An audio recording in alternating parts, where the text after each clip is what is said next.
Praise the lord. మన ప్రభు అయిన యేసుక్రీస్తు పరిశుద్ధ నామంలో దేవుని ప్రియులైన మీ అందరికీ వందనాలు తెలియజేస్తున్నాను. ఈ సమయం మందు మనం ప్రకటన గ్రంథం 2వ అధ్యాయం ధ్యానం చేసుకోబోతున్నాము. ఈ 2వ అధ్యాయంలో మొదటి 7 వచనాలను మనం ధ్యానం చేసుకుందాము. ప్రకటన గ్రంథంలో 2, 3 అధ్యాయాలు 7 సంఘాలకు ప్రభువు తన అపోస్తలుడైన యోహాను చేత స్వయంగా దేవుడే చెప్పి వ్రాయించిన ఉత్తరాలివి. సూటిగా స్పష్టంగా ప్రతి సంఘంలో ఉన్న మెప్పులేంటి, ప్రతి సంఘానికి ఆయన చేయాలనుకుంటున్న హెచ్చరికలేంటి, నమ్మకంగా జీవిస్తే వచ్చే దీవెనేంటి, నమ్మకత్వాన్ని విడిచిపెడితే వచ్చే శిక్ష ఏంటి అనేది ఏదీ దాచకుండా సూటిగా స్పష్టంగా ప్రభువు సెలవిచ్చిన మాటలివి. సాక్షాత్తు దేవుడే 7 దీప స్తంభాల మధ్య అంటే సంఘాలన్నిట ఆయన సంచారం జరుగుతూనే ఉంది. ప్రభువు ప్రతి సంఘాన్ని చూస్తున్నాడు.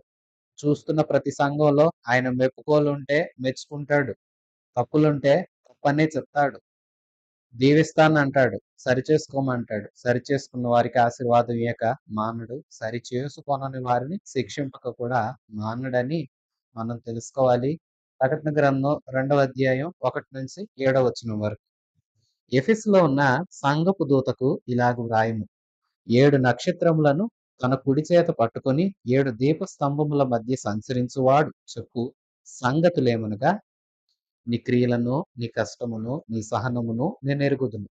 నీవు దుష్టులను సహింపలేవనియు, అపోస్తలులు కాకయే తాము అపోస్తలమని చెప్పుకొని వారిని పరీక్షించి వారు అబద్ధికులని నీవు కనుగొంటివనియు, నీవు సహనము కలిగి నా నామము నిమిత్తము భారము భరించి అలయలేదనియో నేను ఎరుగుదును. అయినను మొదట నీకుండిన ప్రేమ నీవు వదలితివి అని నేను నీ మీద తప్పు ఒకటి మోపవలసి ఉన్నది. నీవు ఏ స్థితిలో నుండి పడితివో అది జ్ఞాపకం చేసుకొని మారు మనసు పొంది ఆ మొదటి క్రియలను చేయుము. ఇట్లు చేసి నీవు మారు మనసు పొందితేనే సరి. లేని ఎడల నేను నీ యొద్దకు వచ్చి నీ దీపస్తంభమును దాని చోట నుండి తీసివేతును.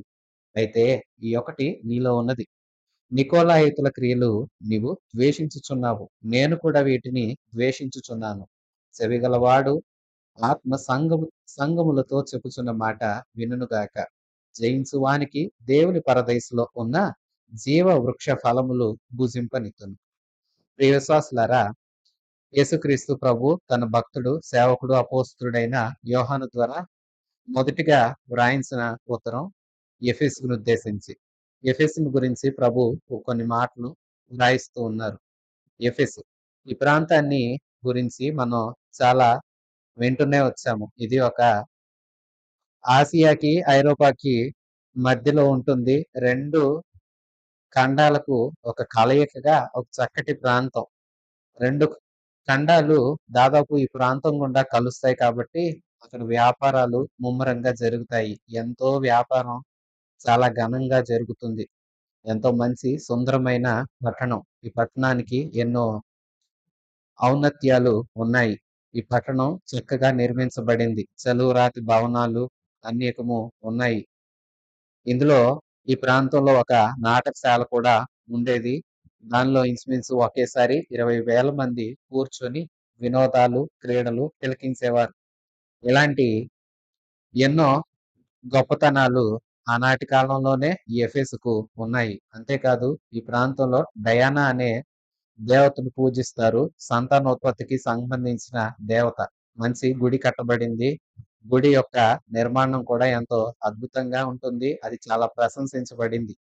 అంత గుర్తింపు తెచ్చుకుంది. అంతేకాదు ఈ గుడిలో భక్తితో పాటు ఇంకా అవాచ్యమైనవి కూడా జరుగుతూ ఉండేయని చాలా స్పష్టంగా చెప్తూ ఉంటారు వేద పండితులు. అలాంటి ఎఫెసు ప్రాంతానికి అపోస్తలుడైన పౌలు వెళ్ళాడు. అక్కడ సువార్త పరిచర్య చేశాడు. రెండో సువార్త ప్రయాణంలో వెళ్ళటం మనం చూస్తాము. తురన్ను అనే ఒక వ్యక్తి యొక్క పాఠశాలలో ఉండి ఇంచుమించు 3 సంవత్సరాలు సువార్త బోధిస్తూ పరిచర్య చేశాడు అపోస్తలుడైన పౌలు. చాలా కాలం అక్కడ ఉన్నాడు. అపోస్తలుడైన పౌలు ఎఫెసును పరిచర్య చేసి వెళ్ళిన తర్వాత అపోస్తలుడైన యోహాను అంటే ఇప్పుడు మన ప్రకటన గ్రంథం యొక్క రచయిత యేసుక్రీస్తు శిష్యుడు. ఈయన కూడా ఎఫెసుకు వెళ్ళాడు, పరిచర్య చేశాడు. ఎఫెసులో సంఘాలు చాలా చక్కగా ఉన్నాయి. మొదటి శతాబ్దంలోనే సంఘాలన్నీ ఉనికిలోకొచ్చాయి. ఎంతో దీవెనకరంగా పరిచర్య అపోస్తలుల కాలంలో బహు బలంగా జరిగింది. ఘనమైన పరిచర్య జరిగింది. తర్వాత కూడా దేవుని కృపను బట్టి అపోస్తలులు నమ్మకమైన వారికే అప్పజెప్తూ వచ్చారు. అయితే అపోస్తలుల కాలంలో కూడా కాస్తంత వ్యతిరేకతలు సంఘాల్లో నుండి తలెత్తడం, బయట హింసలన్నిటిని సంఘాలు తట్టుకొని మరింత బలంగా తయారైతే, సాతాను లోపల నుండి సంఘాలను పాడు చేయడం మొదటి శతాబ్దంలోనే ప్రారంభించాడు.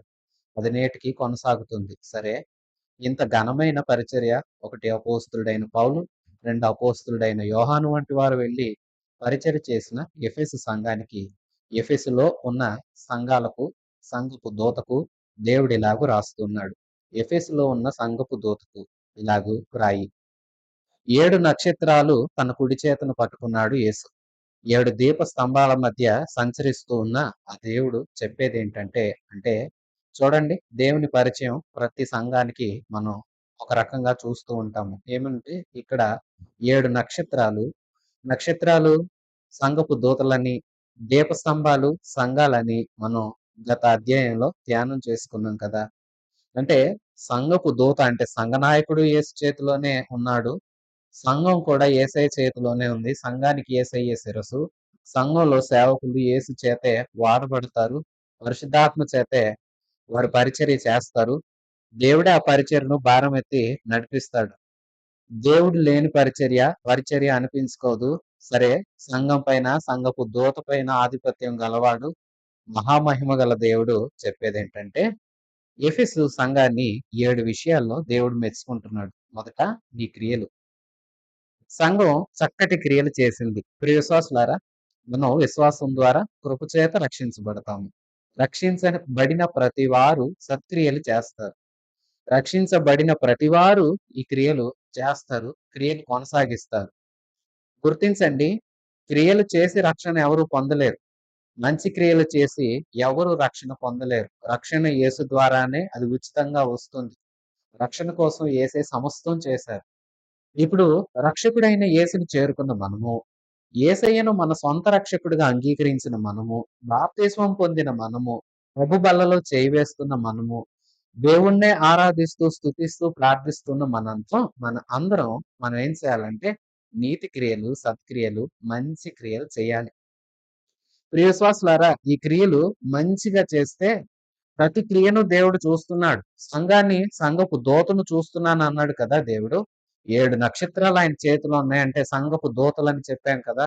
7 దీపస్తంభాల మధ్య ఆయన ఉన్నాడు అన్నాం. అంటే సంఘాల మధ్యలో ఆయన సంచారం చేస్తూ ఉన్నాడు అన్నాం కదా! యేసు ఎక్కడో ఉండి ఎవరికో బాధ్యత అప్పజెప్పేసి తనేమి పట్టనట్లుగా ఉన్న దేవుడు కాడు. ఆయన ప్రతిదాన్ని పరీక్షిస్తూ ఉన్నాడు. క్రియలంతా చూస్తూ ఉన్నాడు. నీ క్రియలు నేను ఎరుగుదును. నీవెలాంటి క్రియలు చేస్తున్నావో ప్రియ విశ్వాసులారా, మంచి క్రియలు చేస్తే దేవుడు ప్రోత్సాహాన్ని అందిస్తాడు. ఇంకా శక్తినిస్తాడు. మంచి క్రియలు చేయకపోతే దేవుడు ఒప్పుకోడు. మంచి క్రియలే చేయాలి. సత్క్రియలు మానక చెరిగించాలి. సత్క్రియలకు మంచి ప్రతిఫలం దేవుని ద్వారా మనం పొందుకోగలుగుతాము. సత్క్రియలు మన వెంట దేవుని సముఖానికి జ్ఞాపకార్థంగా వెళతాయి. కొందరు భక్తులు, మీకు ఉదాహరణ చెప్పాలంటే కొర్నేలిని చూడండి. కొర్నేలి, దేవదూత చెప్తారు, నీ దాన ధర్మాలు, నీ ప్రార్థన, భయభక్తులు అన్ని దేవుని సన్నిధికి జ్ఞాపకార్థంగా చేరాయని కొర్నేలితో దేవుని దూత సెలవీయగా మనం వింటాం. సరే, అబిత అనే ఒక స్త్రీ తాను ఎన్నో మంచి క్రియలు చేసింది. తను చనిపోయింది. సంఘస్థులందరూ ఆ ప్రాంతానికి వచ్చారు. ఆమె శవాన్ని కడిగి మేడగదిలో ఉంచారు. పేతురుని కబురు పంపించారు, పేతురు గారు రావాలని. ఈలోపు అందరూ వచ్చారు. పేతురు గారు కూడా వచ్చారు. పేతురు గారు వచ్చి చూసినప్పుడు అందరూ ఆమె చేసిన మంచి క్రియలను కొనియాడుతూ ఉన్నారు. అప్పుడు పేతురు అందరినీ వెలుపలకు పంపించి ప్రార్థన చేసి దేవునికి, అమ్మ తబిత, లే అని చెప్పగానే ఆమె లేచింది. ఆయన ఆమె క్రియలన్నీ విన్నాడు. ఆ క్రియలన్నీ దేవుని సన్నిధిలో జ్ఞాపకం చేశాడు. హిజ్కియాని కూడా చూడండి, అయ్యా, నేను ఎలాంటి క్రియలు చేశానో, ఎలా నడుచుకున్నానో జ్ఞాపకం చేసుకోవా అనగానే దేవుడు జ్ఞాపకం చేసుకోలేదా? ప్రియ విశ్వాసులారా, మంచి క్రియలు చేయండి. మరో మాట చెప్పనా? మంచి క్రియలే చేయండి. చెడు క్రియలు చేయొద్దు. సత్క్రియలు చేయాలి. మంచి పనులు మనం ఎల్లవేళలా చేయాలి. క్రియలు నిన్ను రక్షించవు. నువ్వు రక్షించబడ్డావు గనక మంచి క్రియలు చేయాలి. నువ్వు యేసు బిడ్డవు గనక మంచి క్రియలు చేయాలి. యేసయ్య మంచోడు గనక నీవు మంచి పనులే చెయ్యాలి. రెండో ప్రశంస నీ కష్టం. 1 క్రియ, 2 కష్టం. క్రియకు, కష్టానికి తేడా ఏంటి అనుకున్నారా? క్రియ చేసి, చేసి, చేసి కాస్తంత పనిలో అలసట. ప్రియవిశ్వాసులారా, ఇదెందుకు నేను చెయ్యాలి అనే అలసట కాదు. చేస్తూ, చేస్తూ ఉదాహరణకు రోజంతా పని చేస్తాము. అలసటొస్తుంది కదా! యేసుక్రీస్తు ప్రభు పరిచర్య చేశారు. గ్రామాలు, పల్లెలు నడిచి వెళ్లారు. అలా నడిచి వెళుతూ బోధ చేస్తూ ఉంటుంటే ఆయన కూడా అలసిన సందర్భాలున్నాయి. ఇది పనిలో విసుగు కాదు. పని చేయటం వలన వచ్చిన అలసట. అంటే యేసు ప్రభు నీ కష్టాన్ని కూడా చూస్తున్నాడు. నీ క్రియలు కూడా చూస్తున్నాడు. ఇంకా మూడోది నీ సహనం. సంఘానికి సహనం ఉండాలి. సంఘం అంటే దేవుని శరీరం కదా! మన దేవుడు సహనశీలి. ఆయనకెంత సహనం మరణంలో కూడా ఆయన సిలువ వేస్తున్న ఆ సందర్భంలో కూడా ఆయన ఎంత మౌనంగా, ఎంత సహనంగా ఉన్నారో మనం చూస్తాం కదా! వాస్తవానికి అవి ఆయన అనుభవించవలసిన కష్టాలు కాదు. యేసు ఏ పాపం చేయలేదు. ఆయన ఏ అబద్ధాలు ఆడలేదు. ఆయన ఎవరి దగ్గర తలదించుకునే పనులు చేయలేదు. ముఖం మీద ఉమ్ము ఊయాల్సింది మన మీద. కానీ ఆయన మోము మీద ఉమ్ము ఊయించుకున్నాడు. నిన్ను నన్ను కదా పిడిగుద్దులు గుద్దాలి, వీపు మీద బాదాలి అంటే తప్పులు చేసింది మనం. కానీ మన దెబ్బలన్నీ యేసు తిన్నారు. మనం చిందించవలసిన రక్తం, మన చావు అంటే మనం చావవలసిన స్థానంలో ఆయన నిలిచి మన కోసం తాను మరణించాడు. మన కోసం తాను తిరిగి లేచాడు. ఆయనను సేవిస్తున్న సంఘానికి కూడా సహనం ఉండాలి. సంఘం సహనంతోనే హింసలను కూడా జయించగలుగుతుంది. సహనం లేని చోట, తొందరపాటు ఉన్న చోట దేవుని కార్యాలు జరగవు. సహనము, దీర్ఘశాంతం ఎంత అవసరం. దీర్ఘశాంతం అనేది ఒక ఆత్మ ఫలం. ఈ సహనాన్ని ప్రతివారం కలిగి ఉండాలి. ప్రియ విశ్వాసులారా, నీకు, నాకు అందరికీ సహనం ఉండాలి. ప్రతివారు దేవుని సేవిస్తున్నాం గనక, మనం దేవుని పిల్లలం గనక సహనాన్ని అలవరుచుకోవాలి. ఎవరికైతే సహనం ఉంటుందో వారి సహనాన్ని కూడా చూస్తున్నాడు ప్రభువు. నీ క్రియలు నాకు తెలుసు. నువ్వు పడ్డ కష్టమేంటో నాకు తెలుసు. నీ సహనం ఏంటో నేనెరుగుదును. నాలుగోది, నీవు దుష్టులను సహింపలేవు. ప్రియ విశ్వాసులారా, ఎఫెసీ సంఘానికి ఒక అలవాటుంది. ఏంటంటే, దుష్టులంటే గిట్టరు, నచ్చరు. చెడ్డవారిని అసహ్యించుకుంటది ఈ సంఘం. చెడ్డవారిని వారితో కూడా కలిసిపోయి, వారితో కూడా చేతులు కలిపే సంఘం కాదు. తర్వాత మనం సంఘాల గురించి చదువుతుంటే ఒకానొక సంఘం లోకంతో రాజీ పడిపోయిందని దేవుడే చెప్పారు. కానీ ఎఫెసు వారు దుష్టులతో రాజీ పడలేదు. లోకంతో కలిసిపోలేదు. సహించలేకపోయింది. దుష్టులంటేనే గిట్టదు. దుష్టులు చెడ్డవారు కదా! మంచి కాదు కదా! మంచితనాన్ని సంఘం ఎప్పుడు గౌరవించాలి. చెడుతనాన్ని సంఘం ఉపేక్షించకూడదు. సంఘంలో చెడుతనం ఉండకూడదు, ఉండనీయకూడదు. ప్రియ విశ్వాసులారా, దుష్టుల్ని సహించలేని తత్వం దేవుడు చూశాడంట. ఐదో ప్రశంస, అపోస్తులు కాకయే తాము అపోస్తలులమని చెప్పుకొని వారిని పరీక్షించి వారి అబద్ధీకులని నీవు కనుగొన్నావు. కొందరు వచ్చారు, మేము కూడా అపోస్తలులమే అన్నారు. ఈ సంఘం వారిని నిలదీసింది. నిజమా? మీరు అపోస్తలులా? మీకు యేసు తెలుసా? యేసు యొక్క మరణ పునరుత్థానాలు తెలుసా? ఆయన మరణ పునరుత్థానాలకు మీరు సాక్షులేనా? అంటూ వారిని నిలదీసి నిజమేంటో నిగ్గు తేల్చింది ఈ సంఘం. విశ్వాసులారా, మోసగాళ్లను గుర్తుపట్టాలి. సంఘం మోసపోకూడదు. సంఘం తెలివిగలిగి ఉండాలి. మనం అపోస్తలుల కార్యాల గ్రంథం చదివేటప్పుడు అక్కడికి వెళ్లి అపోస్తలులు సువార్త ప్రకటిస్తే అలాగున్నవో లేవోనని సంఘస్థులంట లేఖనాలు పరీక్షించి చూశారంట. అంటే వాళ్ళకి ఎంత ఆసక్తో చూడండి. వీళ్ళు చెప్పిందంతా మనం నమ్మాలి. సరే నమ్ముదాం. ఎప్పుడు నమ్ముదాం? లేఖనానుసారమైతేనే నమ్ముదాం. లేఖనానుసారం కాకపోతే నమ్మవద్దు. మరోసారి చేర్చుకోవద్దని వారు విన్న బోధంతా నిజంగా ధర్మశాస్త్రంలో ఉందా? లేఖనాలు అలాగ చెప్తున్నాయా లేదా అని పరీక్షించేవారంట. అందుకే ఎఫెసు సంఘాన్ని దేవుడు మెచ్చుకుంటున్నాడు. నీ క్రియలు బాగున్నాయి. నీ కష్టం చూశాను. నీ సహనం చూశాను. దుష్టులను సహింపలేని నీ తత్వాన్ని చూశాను. అపోస్తలుల వేషం వేసుకొచ్చిన అబద్ధీకుల్ని నువ్వు కనుగొన్నావు అని కూడా నేను చూశాను. ఆరోది, నీవు సహనం కలిగి నా నామం నిమిత్తం భారం భరించావు. భారం భరించి అలసిపోకుండా ఉన్నావు. ఒకటి భారం భరించడం. ఆరోది, ఏడోది అలసిపోవద్దు. ఆరో లక్షణం అంటున్నారు, "నువ్వు సహనం కలిగి ఉన్నావు. నీ సహనంతో నా నామాన్ని భరించావు." అంటే వాక్య పరిచర్య చేశావు. నా నామం కోసం ప్రయాసపడ్డావు. విశ్వాసులారా, సరే, ఎఫెసు సంఘం పక్షాన ఈవేళ నీ పేరు, నా పేరు పెట్టుకొని ఒకసారి ఆలోచించండి. నా క్రియలెలా ఉన్నాయి? దేవుని కోసం కష్టపడుతున్నామా? సహనం చూపిస్తున్నామా? దుష్టులను సహించలేకుండా మనం దుష్టులేంటో, మంచివారేంటో పసిగడుతున్నామా? అపోస్తలులెవరో, దొంగ వేషాలు వేసిన వారెవరో గుర్తుపట్టగలుగుతున్నామా? ఆలోచించండి. అలాగే యేసు నామాన్ని భరిస్తున్నామా? యేసు నామాన్ని భరించడం గొప్ప భాగ్యం. అపోస్తలుడైన పౌలుని యేసు ప్రభువు ఎన్నుకున్నప్పుడు చెప్తారు. అననీయ అంటాడు, "మేము వెళ్ళనయ్యా, ఆయన ఇలాంటి వాడు" అన్నట్లుగా చెప్తే, "ఇతన్ని నేను ఎన్నుకున్నాను. ఇతడు నా నామం భరిస్తాడు. రాజుల ఎదుట, గనుల ఎదుట, అన్యుల ఎదుట నా నామం కోసం ఇతడు నిలబడతాడు." అంటే యేసు నామాన్ని చేతపట్టుకొని భూదిగంతాల వరకు తనెంత తిరగగలిగారో, ఎంత పరిచర్య చేయగలిగారో అంత పరిచర్య చేశారు అపోస్తలుడైన పౌలు గారు. ఈ సంఘంతో అదే అంటున్నారు, "నువ్వు నా నామాన్ని భరించవు." అంటే ఈ ఎఫెసులో ఉన్న సంఘస్థులు సువార్త పరిచర్య చేశారు. సరే, వింటున్న విశ్వాసులారా, మీరు కూడా మీరున్న చోట మీకు తెలిసిన వారికి సువార్త చెప్తున్నారా? ప్రియ విశ్వాసులారా, మనం చెప్పాలి. కొందరుంటారు ఆసక్తిగా వింటారు. కొందరుంటారు అసలు వినటానికి కూడా ఇష్టపడరు. సరే, వినటానికి ఇష్టపడని వారికి మనం ఏం చేద్దాం? వినే ఆసక్తి ఉంటే చెప్దాము.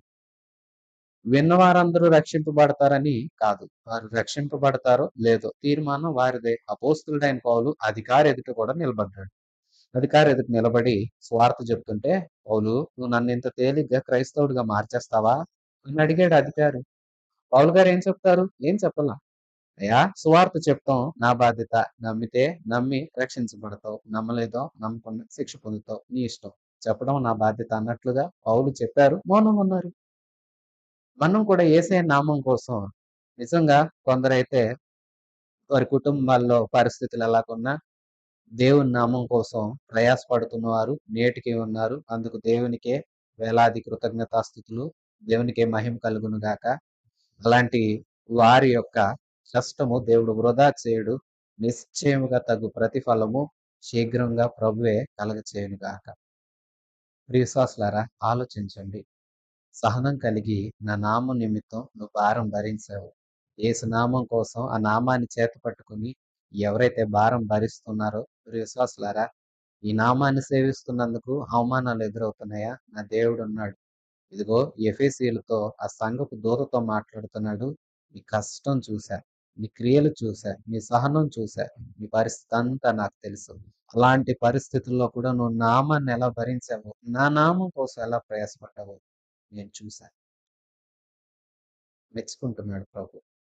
ఏడవది, అలయ లేదు, అలసిపోలేదు. ఇందాకే కష్టం అంటే అలసిపోయారు అన్నారు. ఇక్కడేంటి అలసిపోలేదు అంటున్నారు అంటారా? ఇందాక కష్టం అన్నారు. కష్టం అంటే ఎందులో? క్రియలు చేసినందువల్ల వచ్చిన అలసట. అంతేగాని క్రియలు చేయటానికి వచ్చిన అలసట కాదు. మీకు అర్థమవుతుందా? ఉదాహరణకు ఒక వ్యక్తి ఉన్నాడు. తను పని చేసుకోవాలి. రోజంతా పని చేశాడు, అలసిపోతాడు. అంతే కదా! అదే కొందరుంటారు పని చేయడానికే అలసిపోతారు. చేయకముందు. నేను చేయలేనని చేతులెత్తేస్తారు. వీళ్ళలా కాదు. చేసి అలసిపోయారు గానీ, చేయలేమని అలసిపోలా. అంటే పని చేయడానికి ఇష్టపడతారు. పని చేయడం కోసం అది కష్టమైనా కాస్త అలసట అనిపించినా ఆ రోజుకలా ఉంటారు. మరలా రేపొద్దున మరలా చేస్తారు. అమ్మో! నిన్నంత వెళ్ళాను, అంత కష్టపడ్డాను, చాలా అలసిపోయాను అని ఒక వ్యక్తి లేదా ఒక రైతున్నాడు.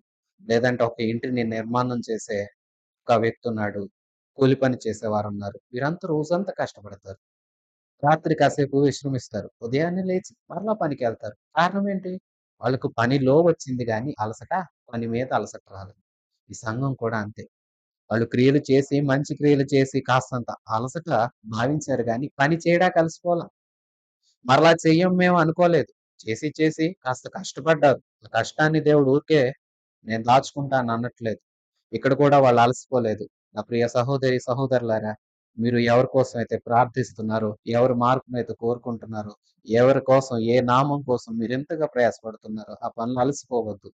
అలసిపోవద్దు. ఆఖరి వరకు కొనసాగాలి. గొప్ప ప్రతిఫలం మనం చూస్తాము. దేవుడు అంటున్నాడు, నేను ఎరుగుతున్నా. సాక్షాత్తు యేసు మాట్లాడుతున్న మాటలు కాదంటారా ఇవి? ఎఫెసు సంఘాన్ని చూసిన యేసు చెప్తున్నాడు, నీ క్రియలు చూశా, నీ కష్టం చూశా, నీ సహనం చూశా. నువ్వు దుష్టులను సహించలేని మనస్తత్వం నీకుంది. నేనది చూశా. అపోస్తలులు కాని దుర్బోధకుల్ని, అబద్ధీకుల్ని నువ్వు గుర్తుపట్టావు. వారిని పరీక్షించావు, కనుగొన్నావు. వారిని సంఘంలో నుండి గెంటేసావు. నేను చూశా. నువ్వు సహనం కలిగి నా నామం కోసం ఎంత ప్రయాసపడ్డావో నేను చూశా. నువ్వు అలసిపోకుండా ఎలా నిలబడ్డావో నేను చూశా. అలసిపోవద్దు. మన యాత్ర, మన జీవిత యాత్ర స్వల్పమైనది, చిన్నదే. మనకు భారంగా అనిపిస్తది గానీ, చాలా చిన్న యాత్ర, చిన్న జీవితం. కొన్ని సంవత్సరాలే మన ఆయుష్కాలం. ఈ ఆయుష్కాలంలో ప్రభు పనిలో అలసిపోవద్దు. సూటిపోటి మాటలొచ్చాయని, ఎవరో ఏదో అన్నారని కృంగిపోవద్దు. ఇంటి వారే కష్టపెట్టినా కృంగిపోకండి. యేసు ఉన్నాడు, చూస్తున్నాడు. తాను మంచి ప్రతిఫలం ఇస్తారు. నమ్మండి. దేవుని మీదే నమ్మికతో ముందుకు సాగండి. అయితే ఒక తప్పు నీలో ఉంది.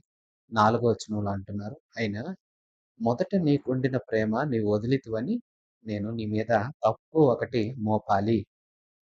ప్రియ విశ్వాసులారా, ఎన్ని మంచి పనులు చేసినా దేవుడు తప్పును తప్పే అంటాడు. మీకు అర్థమవుతుందా?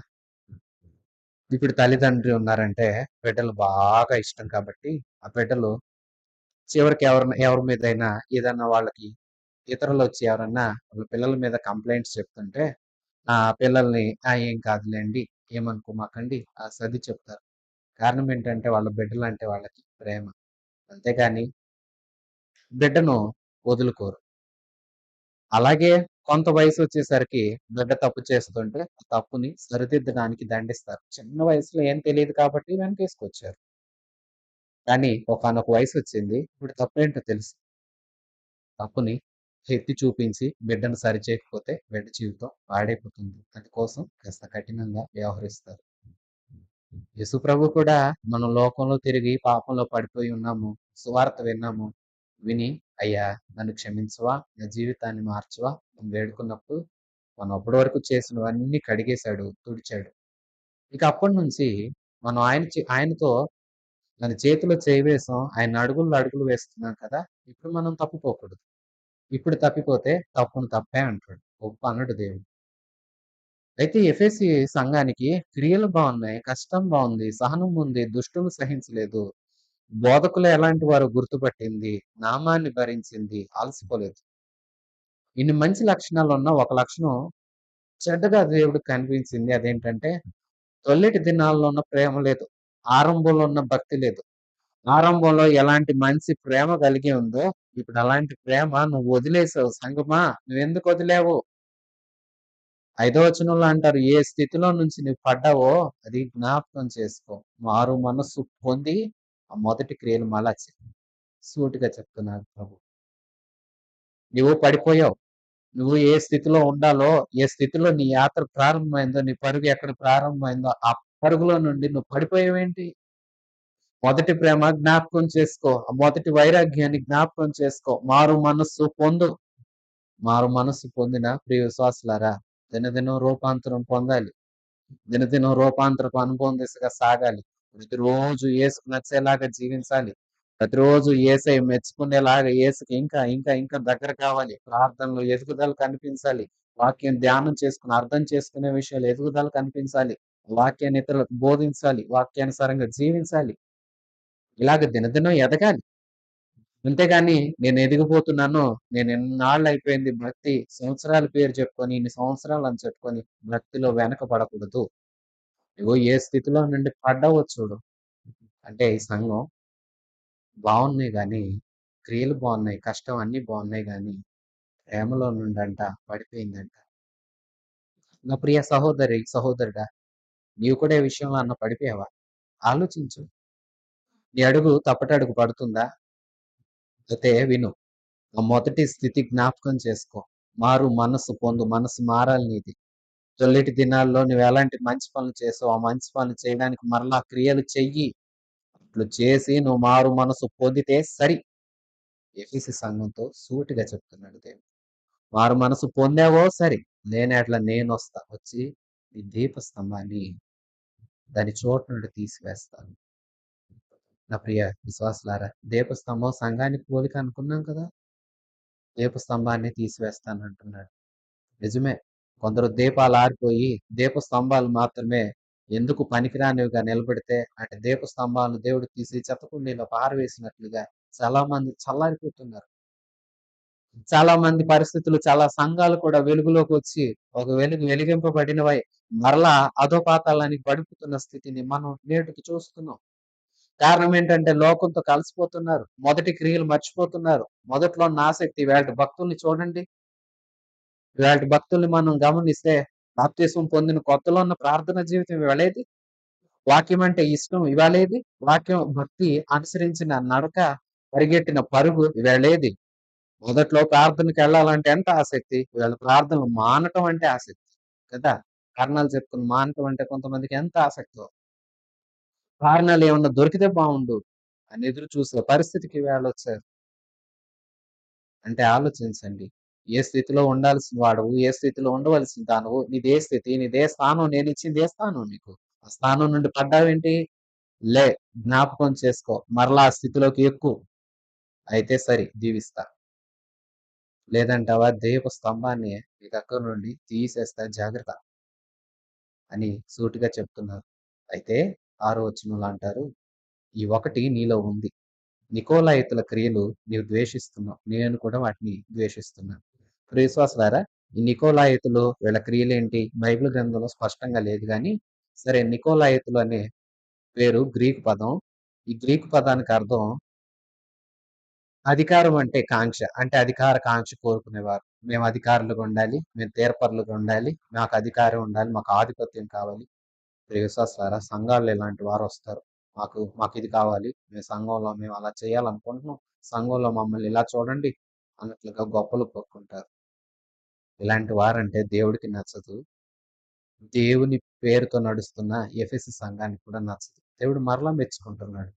నాకిష్టం లేనిది నీకు ఇష్టం లేదు. నువ్వు చేసేది నాకు నచ్చింది. కానీ నువ్వు ఒక్క విషయంలో తప్పు చేస్తున్నావు. అది తప్పే. తప్పును తప్పుగానే నీ మీద మోపుతున్నాను. నువ్వు చేసిన క్రియలు నాకు తెలుసు. నేను వాటిలో నిన్ను ప్రశంసిస్తున్నాను. నేను ఎరుగుదును. నాకు తెలుసు.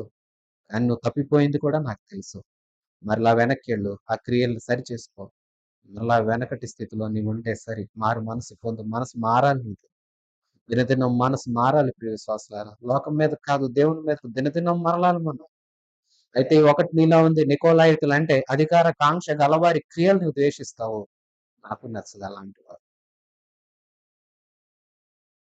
అలాంటి వారిని నాకెవరు నచ్చరో నీకు వారు నచ్చరు.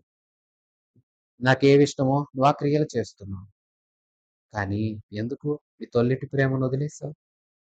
కానీ ఎందుకు ఆ మొదటి స్థితిలో నుంచి నువ్వు పడిపోయావు? స్పష్టంగా ప్రతి సంఘంతో ఈ వచనం మాట్లాడతారు ప్రభు. 7వ వచనం. చెవి గలవాడు ఆత్మ సంగములతో చెప్పుచున్న మాట వినుగాక. నీకు ఆత్మ చెవులున్నాయా? 2 చెవులున్నాయి. శబ్దం చక్కగా వినపడుతుంది. ఆత్మ చెవులుంటేనే వాక్య శబ్దం నీ హృదయంలోకి చేరుతుంది. లేదంటే నీ చెవిలోనే ఆగిపోతుంది. భౌతిక చెవి వరకు పని చేయకూడదు వాక్యం. ఆత్మ చెవి కలిగి ఉండాలి. ఆత్మ సంఘంతో చెప్పుచున్న మాట ఇది. చెవి గలవాడివైతే వినాలి. విన్నవారమైతే పాటించాలి.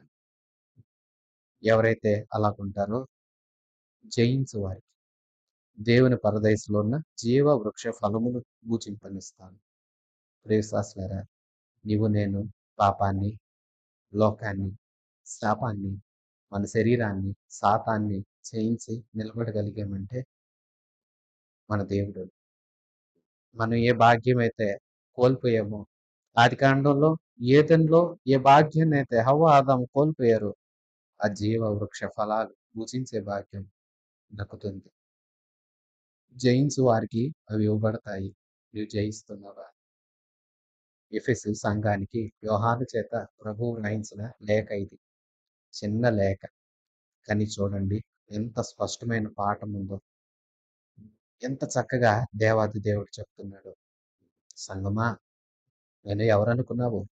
కుడి చేత 7 నక్షత్రాలు పట్టుకొని 7 దీప స్తంభాల మధ్య సంచరిస్తున్న మహిమగల దేవుణ్ణి. నేను నీ క్రియలు చూశాను. ఆ క్రియలకు నువ్వు పడ్డ కష్టాన్ని నేను చూశాను. నీ సహనం నాకు తెలుసు.